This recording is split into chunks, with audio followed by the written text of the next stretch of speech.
That is good counsel. And we did talk about in the first episode having to have the ability to kind of bootstrap yourself if it's a startup. Because, why would somebody let you borrow money on something where you say, I think it'll do this, as opposed to, I know it has done this, right?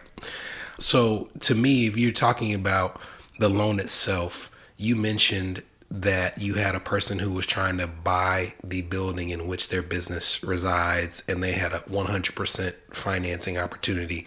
I know that all SBA loans are not 100% financing. So could you talk through like the typical down payment, what somebody might have to bring to the table? That is a great point. With real estate, the SBA does allow for us to finance 100%, but the SBA does have very strict rules around down payment. They call it skin in the game a lot of times. So they want the business owner to have skin in the game. So when looking to go buy a business or launch a business, buying a business that's got an existing revenue stream is a little less risky than starting a business. So because of that, it warrants a lower down payment, and the SBA says we can actually fund 90% of a business acquisition. So the client really just needs to come up with 10% at that point. But a big misconception for buyers looking to buy a business is I only need to come up with 10% of the purchase price.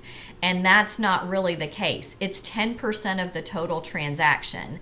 And one of the biggest things that can cause an acquisition to not go the way that they plan it to go is they didn't budget enough working capital. So always make sure you're factoring your working capital and closing cost into the total project cost, and that's where your 10% is coming from a down payment standpoint. If it's a startup, we're going to want to see more skin in the game. So maybe 20%, maybe 30%. If it's not as risky, if it is a franchise like you talked about, maybe it's only 10 or 15% because it's a proven franchise model that's been around for, 30 years and has a really good roadmap of how you get to that break even and profitability.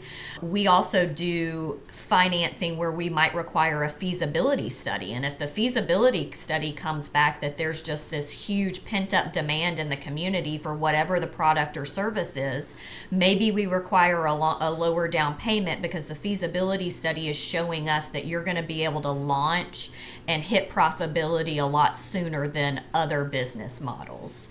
So feasibility studies are important when we're looking at startup financing. We oftentimes will require that depending on the industry. So there's a lot of different things that can go into how much of a down payment is required. It's interesting though, because I think it's great counsel. I know it's great counsel to say, make sure you don't just build in down payment of the purchase price, build in the working capital.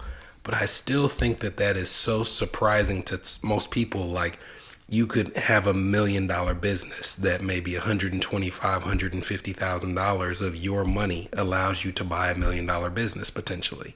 And I think that that opens up such a door that people assume I can't go buy this or that because where would I come up with the money? Well, it may be much less than people are thinking.